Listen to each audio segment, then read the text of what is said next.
Good afternoon. How is everyone doing? Great. I know you're like post-lunch right now, so you may be slumping a little bit, but we're going to wake you up. We're going to wake you up. Everyone looks fabulous. And I am so grateful to be here with this expert panel. So I'm first just going to ask each of our panelists to go down the line and introduce themselves and tell us in that introduction how you would describe your workplace culture. I'll start with you, Deborah. Hi, I'm Deb Merkin. I am CEO and founder of Gift Card Partners. What we do is we sell and market a engage to reward platform that businesses come into and can order gift cards. We can customize them, etc. And workplace culture is one of the most important things to our company. It has been since the beginning. Making sure that everybody is, I would say, happy is important. Thank you. Mm-hmm. Hi, I'm Matt Stone. I'm a lawyer turned entrepreneur and management consultant, and I am really proud to be here on behalf of Attuned, my partner company, an intrinsic motivation company. And I'm really close with that company. They're like family to me, and I can really say this from my heart that Attuned is a company. You said, how does you describe the culture? Very much honoring the individual and driven for performance at the same time. And I think having that balance, it's a very, as we all know, that's a really difficult balance to hold. And I think Attuned is a company, and why I'm proud to partner with them, because they actually practice what they are what they say they are. You know, the audio matches the video. So I am really excited for this conversation. I'm here with great panelists. Great to be here. Thanks, Matt. Amina? Thank you. My name is Amina Loban. I'm head of culture, engagement, and HR business excellence for global manufacturing, supply, and quality at Takeda, which is the largest division within Takeda globally. Takeda is a top 10 pharmaceutical company, and our culture is values-based. And we really live that culture through our mission, which is better health for people and better future for the world. I think our focus on the people we serve, our patients and our people, really comes through and has really created an inclusive environment for everyone, where we feel like, for me personally, I feel like Takeda is very inclusive and I can really bring my whole self to work and feel like I belong there. So I think that's really key to who we are. Hi, I'm Alexis von Kunis-Newton. I lead the learning and development and performance team at Wayfair, which we call Global Talent Development. Wayfair, as hopefully some of you are customers of Wayfair, we're an e-commerce home goods company based here in Boston. And I would describe our culture as very risk tolerant, innovative. It's a place where people can really be challenged and learn and grow, because we're always trying new things and, again, willing to take risks. Hi, I'm Jackie Fearer. I'm from Iron Mountain, formerly in communications at Fidelity Investments for 25 years, and I see some of my old colleagues here. Iron Mountain is a fascinating company. You would think of us as storage and digitization, but what we store and digitize would blow your minds. So being head of culture and engagement communications at Iron Mountain is a really cool thing. Like every single day I learn what we have and I say, no.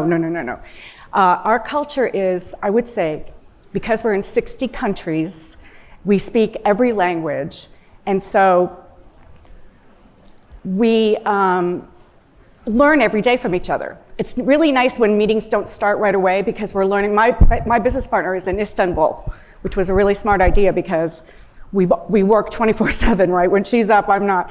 But I would say that the best thing about our culture is that we learn from each other every day, things that we would never have learned otherwise. Mm-hmm, mm-hmm.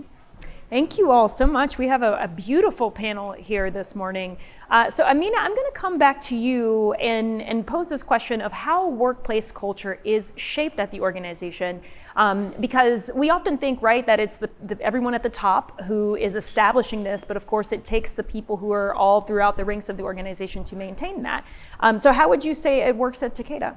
So I think at Takeda it's both. So we are a Japanese company, and so very traditional. And at the top, our culture is shaped, or our mission and vision are shaped by Takedaism, or what we call Takedaism. And he's laughing because he used to live in Japan, so he knows quite a lot about Takeda, I think. And so that's underpinned by integrity, fairness, perseverance, and honesty, with integrity at the core.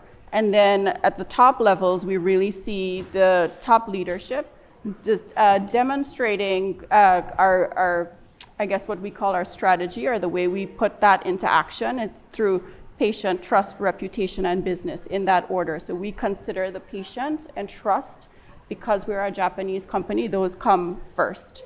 And so that is put into action from the top.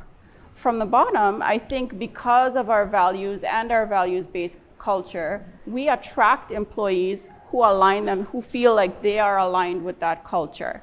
And really, I would say in the last few years, we've seen our employees really step up when it comes to DE&I and belonging, and really looking to create that inclusive culture, and so pushing that from sort of a grassroots level with our employee resource groups, et cetera.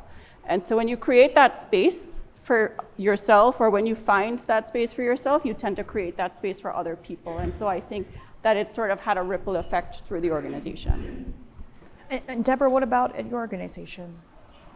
I think we have worked very hard in the last year to build the management team so that everything now goes from the top down. But what I learned most is not always from the management team. Everybody has their part and their contribution, and they should be recognized for that, and in a place to grow, basically. Mm-hmm. Matt, would you say that's the same for Attuned? Yeah, I made reference earlier to audio matching the video, and for me, I mean, culture is one of those things we can talk endlessly about because it means everything, which means it can mean nothing.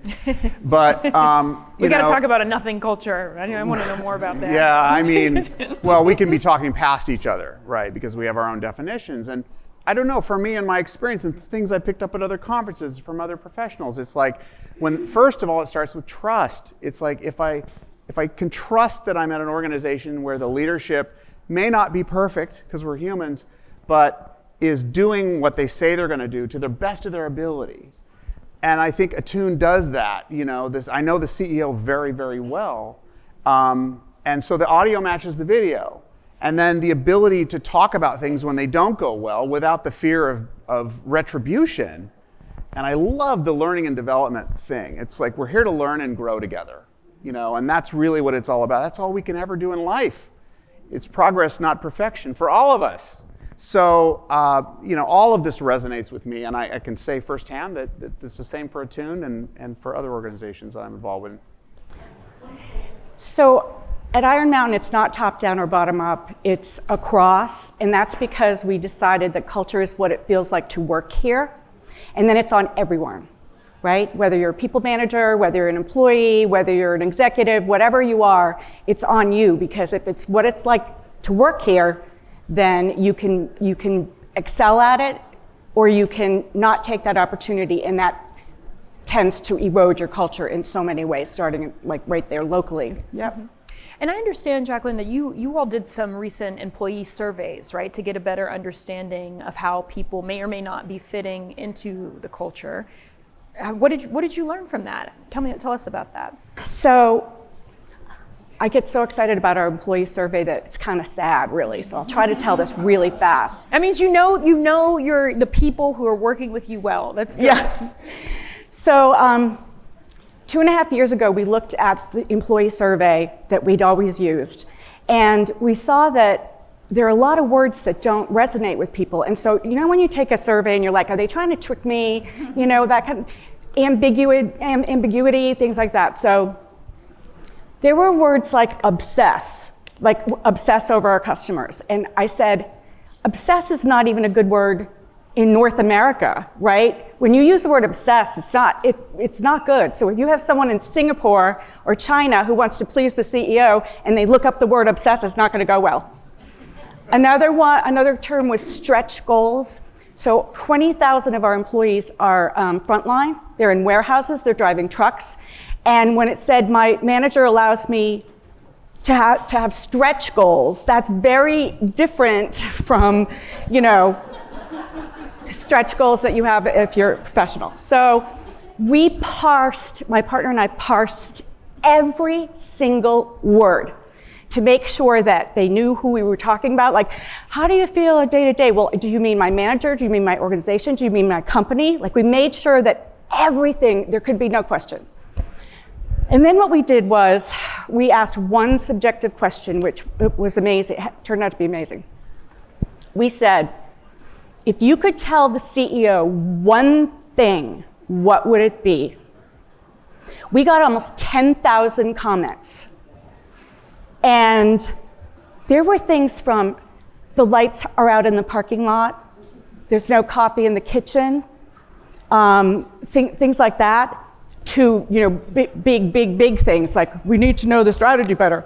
But what happened was, and then some people would say, I don't even know why I'm answering this because nothing is ever done. Well, you better believe those parking lot lights were put in, the coffee was right. One of them was, there's a closet in our building that's never been opened, nobody has a key, we don't know what's in it. Right? So our head of operations— You said the survey was 2 years ago, right? A few years ago? So have you found out what was in the closet since then? So that survey was last fall, and our new one is about to begin. So we'll be able to see, right? So those were low-hanging fruit things that our head of operations got to immediately. And that was such a great thing for people to see. And was that shared with other employees?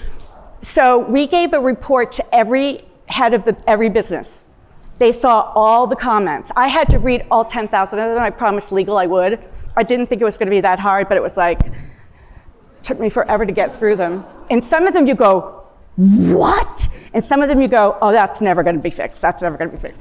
But we will find out this year, you know, what the thing is, we made leaders action-oriented. As soon as they saw the reports, they had to start improving on those things, which is why we're really looking forward to results next time.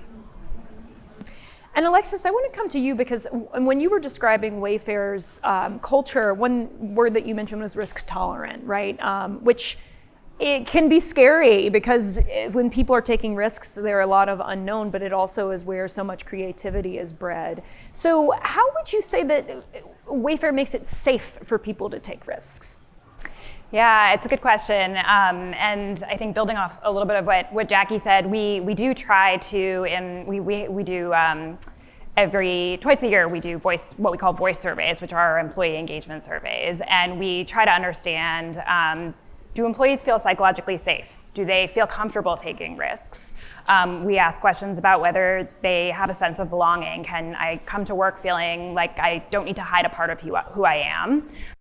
Those questions are all incredibly important for us to understand. Are we creating an environment where people can learn from their mistakes, where they feel comfortable speaking openly, sharing ideas?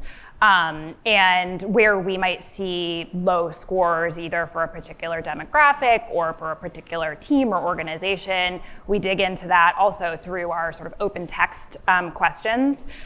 And there's a ton that you can dive into there and a ton of information you can get from those open text responses. We always ask, what's one thing you value about your role or your team, and what's one thing you would change about your role or your team? And then if we see that there's a particular area that we're trying to improve, survey over survey, cycle over cycle, we might ask an open text question specifically about that and ask people to elaborate. But I think those are incredibly illuminating and help us understand what are parts of our organization, again, where we either have a specific demographic of people, folks in our front lines versus in corporate roles or in tech roles, who feel like they can't come to work without hiding a part of who they are, or they don't feel comfortable making mistakes. Mm-hmm, mm-hmm.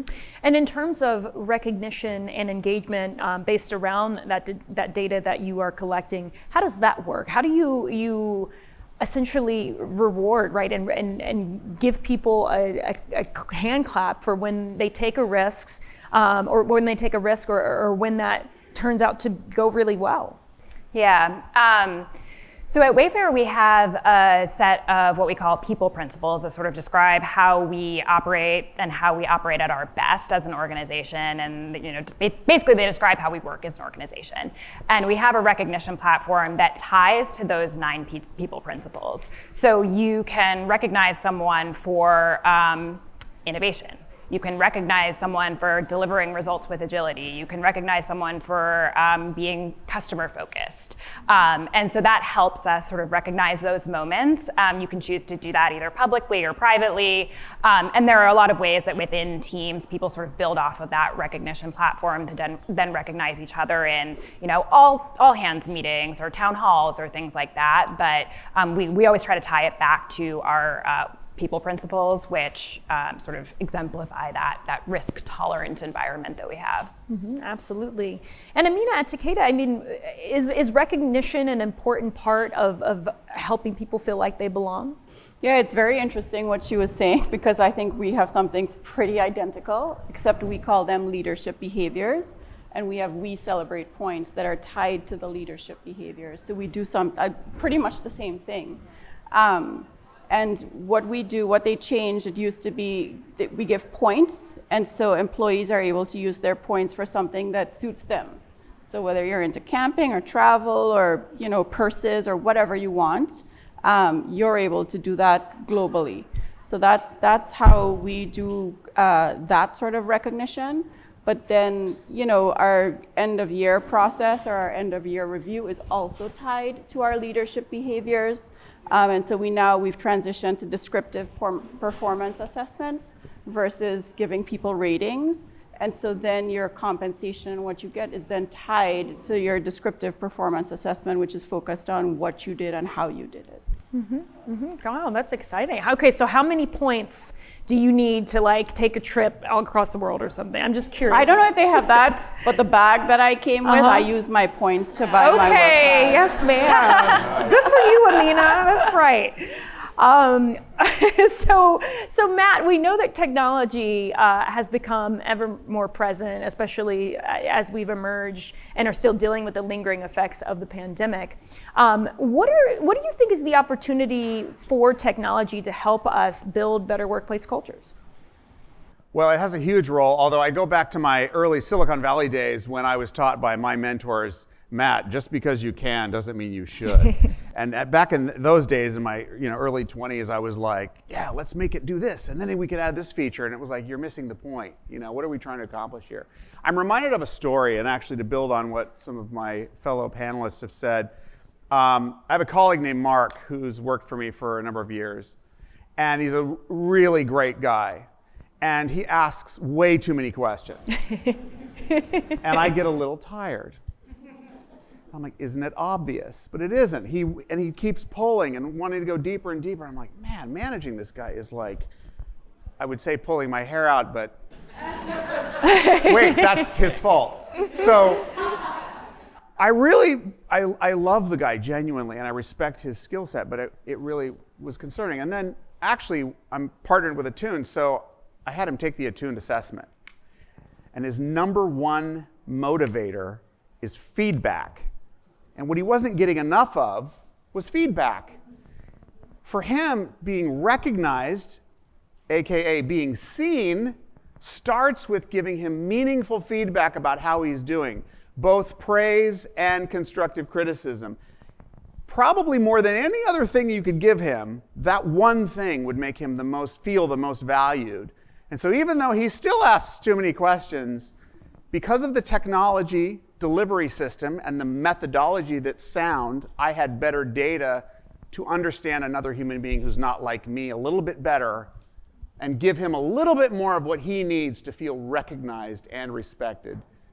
And I think that's how technology, it delivers things in a meaningful way, but we still have to be mindful about all the other pieces around it. It's not the only thing.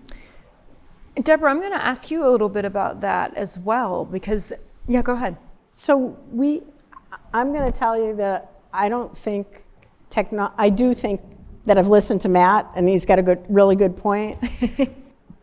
But because I manage a smaller company, and because one of the things is to make sure that we listen to everybody in the company, and to give them constructive feedback, but also making sure that they're engaged at all times. Because it's a smaller company, no one can go on vacation without somebody taking their place. Everybody has to have an SOP, which is standard operating procedures for their job, except for me, of course. But anyway, and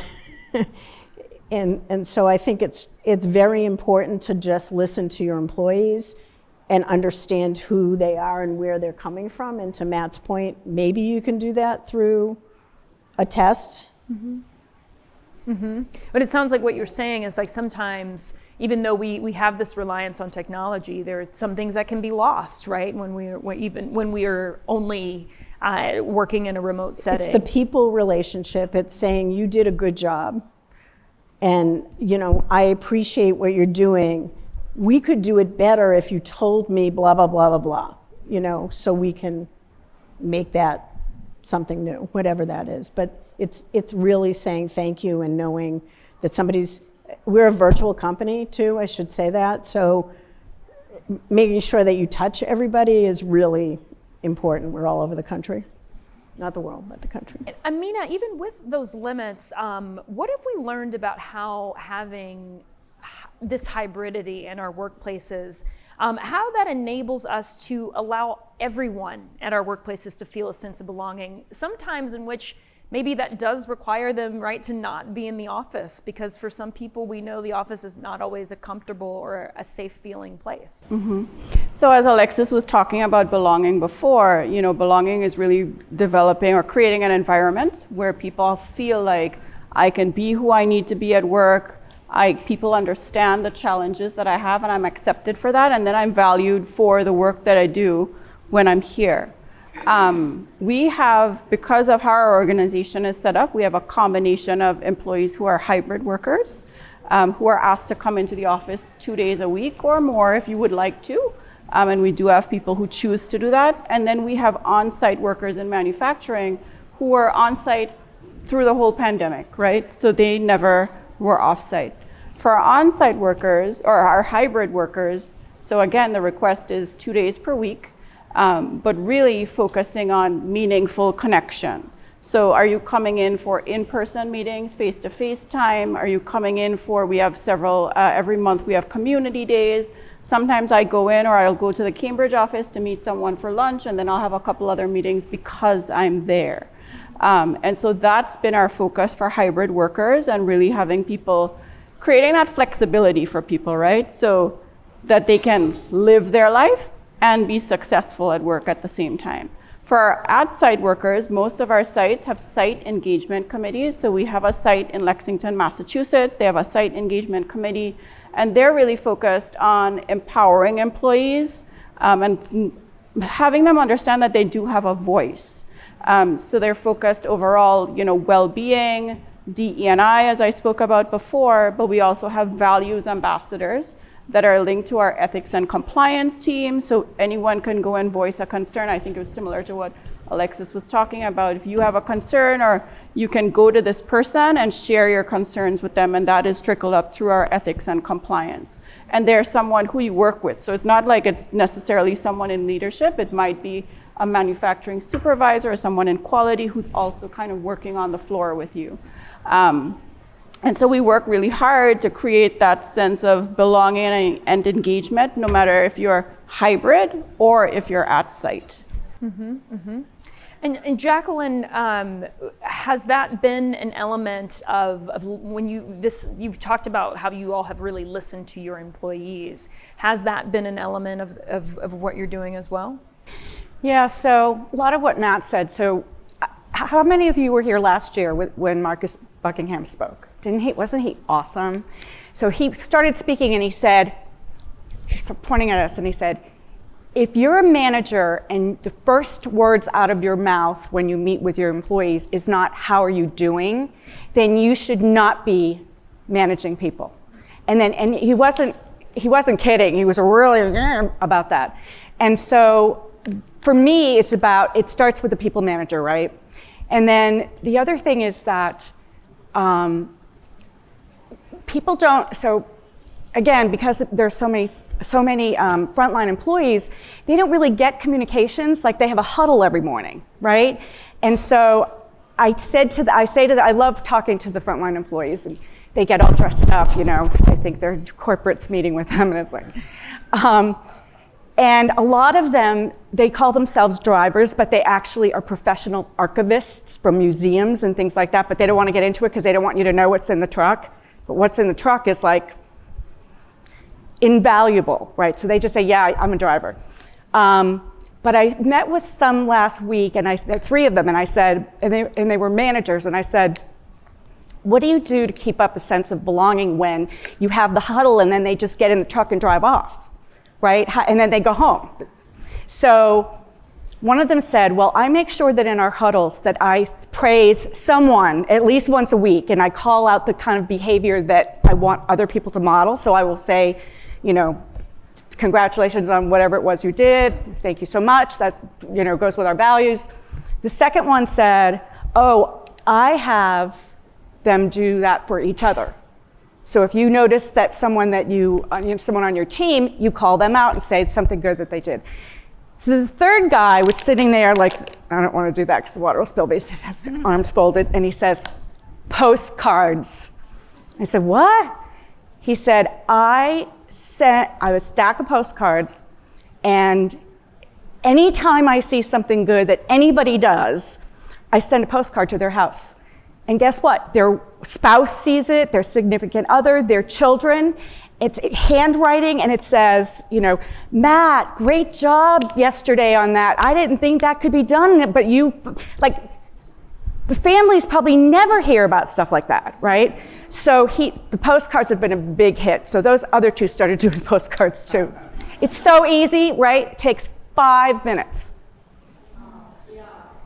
Sometimes it's the simple things. I mean, we have all the other platform, we have all that stuff, but the postcards have been very, very appreciated. Mm-hmm. And because it sounds like that's not only the sort of belonging, but it's the team building too, right? Oh, yeah. It's creating sort of these bonds, even when folks may be siloed or working alone in the way that you're describing. And of course, we know that career growth is a big part of feeling like you belong at a workplace, because if you don't feel that, you're gonna be like, well, I don't belong here. I'm going to go somewhere else. But what are some of the ways that you not only make people feel recognized, but make them feel like we want you to stay here and we have a plan for you, most of all? Jacqueline, I'll give it back to you. So that's a tough one, because with these generations, they don't plan to stay for long anywhere, right? And so again, it's about people managers to make. People need to know, like we in HR talk about, high potentials and emerging leaders and all that kind of stuff, but they don't know they are, right? If they knew, and sometimes I'll say, you don't know this, but at least once a year, everyone who you work for sits around a table and says, Alexa, what do you think of her? Oh, she's definitely a future leader at this company. She takes responsibility, whatever. She needs a little more work and, socialization. They keep track of you to see who you are going to be the future leaders of this company, but they don't know that. Also, for example, I believe you have to name things. You can't assume that people know what you're talking about. So a couple of people said to me, there's been no professional development on this team, and I don't know what to do about it. I said, what do you mean? You just got promoted. You just got a new job. You were just tapped to go and learn a whole new bit. That's professional development. But nobody said, their managers didn't say, this is about professional development for you. We're going to give you, give you a new job or whatever, meet new people. All of that, but you have to name it. Mm-hmm. And Alexis, I'm going to come to you because I know you've been at Wayfair. I mean, I know all of you have longevity in the roles that you're in, but I know that you're someone who's sort of grown up through Wayfair, right, as so to speak. What has kept you there? What made you feel like that was a place where you could grow? Yeah, I mean, it goes back to some of the things I said earlier about Wayfair's culture, but and even just what you were talking about, right? You wanna feel like you are learning and growing and developing, and that is something that I've been able to feel at Wayfair because I've been able to try new things, get expanded scope, earn promotions at certain points in my career, and that's a form of recognition. And so we tend to see that people stay at any organization, Wayfair included, when they feel like they have opportunities to grow and develop their careers. If you look at, for our engagement survey, we ask people about career development, and this is true not just at Wayfair, but that tends to be very highly correlated with overall employee engagement and retention. And so when people feel like they can develop and grow their careers, they want to stay at that organization. And if they don't, they're often going to leave. One of the top cited reasons for leaving Wayfair, and again, many other organizations, is career development. So it's super important, and it's always a challenge because it's hard to help people understand exactly what their career paths can look like, because at organizations that are rapidly growing or changing, career paths don't look like one way. They could look like a lot of different things. And people, what a career path looks like for one person might be different than for another person. Someone might be very interested in upward mobility. Someone else might be interested in a lateral move or a move that allows them to work in a space that they have no experience in because they want to make a career pivot. So all of those things are forms of career growth and development, and the organization needs to be able to support those. So can I add to that? So I'm actually really passionate about that because I've been at Takeda for 16 and a half years, and I started off as an engineer in the lab, and then I moved into business operations roles, and I have moved across the business. So the reason people ask me a lot as well, how have you been here for so long? And it's because I've been able to find a career pathway for myself. A lot of that was through the connections that I made through our employee resource groups, because I've been very involved with that for over 10 years. However, we are implementing something at Takeda that we call Career Navigator. We've branded it Career Navigator, which is through Glint, and we've just piloted it, where employees will be able to upload their profile, and then Career Navigator will be able to match them to open roles and across the organization, or they put in what their career aspirations are, recommend training through our LXP platform. And so it's all being integrated, and it's going to be launched next year, but it's currently in the pilot. Like the first pilot has just finished, and they're collecting feedback on that. At some of our sites within our division of the company in global manufacturing and supply, in our small molecule operating unit, which has sites in emerging markets, mostly in emerging markets and in Europe, we also have something called career pathways, where for a manufacturing employee, sometimes it's very difficult to see how can you advance through the organization because you're a big manufacturing team reporting into a supervisor. And so our sites have worked very hard to map career pathways for employees. They have different ways of displaying it. At our site in Brazil, it's a map on the ground, on the floor. In some of our sites, it's up on the wall. In other sites, it's digital. And so employees are able to see, here's how I can grow my career at Takeda, and that's actually been really helpful with our retention. So we've talked a lot about, all the things that add to a great workplace culture, how you feel like you belong there, and what makes you want to stay. But not every workplace culture is for everybody. So Matt, I'm wondering from you, how do you know when something either isn't a fit from you out the gate, or if something is starting to shift where you're saying, maybe I don't need to work here anymore? My friend Tasha Eurich, who's the author of the book Insight, for my money, the best book on self-awareness out there, there's a line in that book that really caught my attention, and she says, self-awareness is the meta skill of the 21st century. And for me, I was thinking about this question beforehand, and I just think all roads lead back to self-awareness, whether you're the manager managing those people, or you're the one who's thinking about it like something's wrong. Am I listening to what's going on with myself, with those other people? And I have to say, I was doing some focus groups for a client, a rather large governmental client recently. And,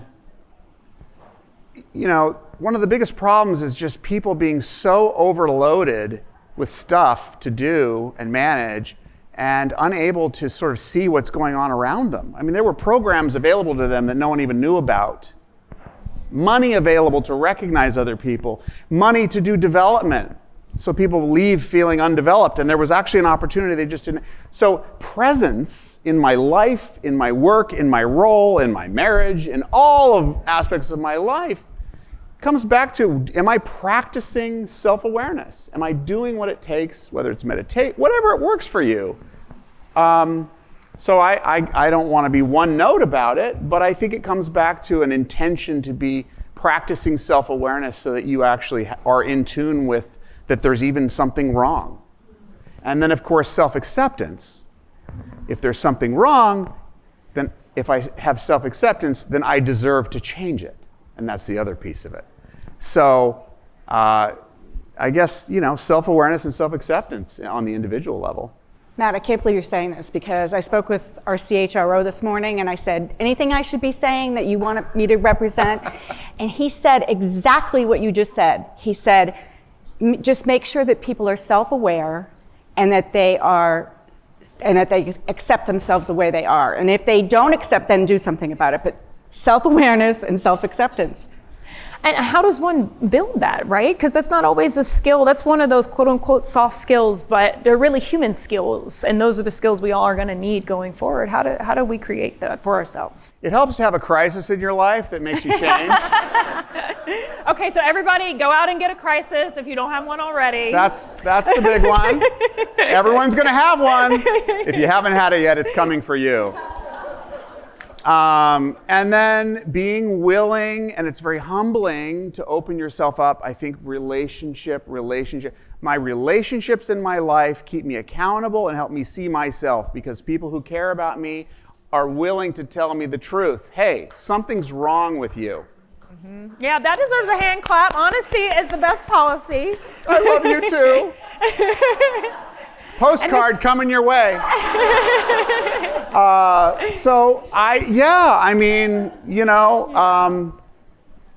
That feedback loop is so important. Mm-hmm. And if I'm listening, my wife is actually Japanese. We were talking about Japan. And so she doesn't say a lot of words, so she gives me feedback in nonverbals. I have actually learned how to read a mind, which I never thought I could do.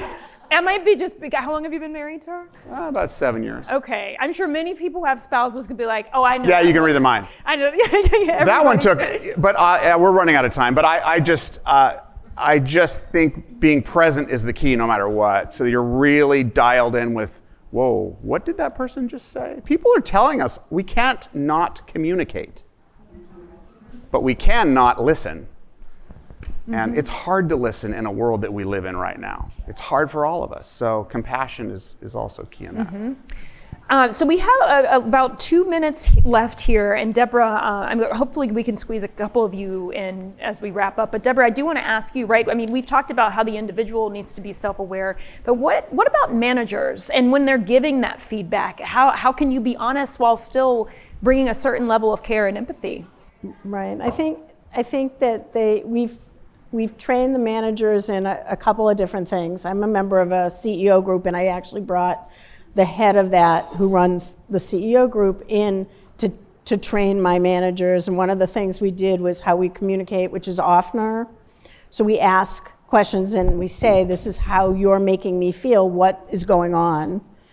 And we have conversations. I had a conversation with one of my VPs yesterday. Something happened that I don't want to talk about, but I walked her through. She said, I want to handle this. Don't you, CEO, get involved and try to fix everything. I want to fix this. So I said, okay, let's talk about how you're going to do it, what we're going to solve, and how we can be a better group because of it. And I know that sounds really corny, but she's working very hard to not get me involved, basically.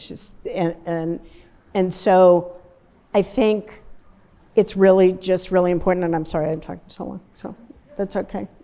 Go ahead. You can All right, so I think it's just really urgently important to teach your people how to communicate, the senior management team, so that we can have everybody have an open dialogue. And different ages make a difference too. I hate to say that, but it's true. And this group that came out of college and went through COVID is a very different and needy group for different reasons, and they need to be praised, and they need to know that they're doing the right thing. Mm-hmm. Mm-hmm. That is a wonderful place to end, Deborah, and on time. Thank you. Thank you. Well, to Deborah, Matt, Amina, Alexis, and Jacqueline, I want to say thanks to each of you, also to Chris. Also to Chris and to everyone at From Day One, and to all of you for being present. And I hope that you've got a lot of things to take away. Sorry we did not give you a crisis, but I'm sure that there are plenty in the world for you to pick up. So thank you.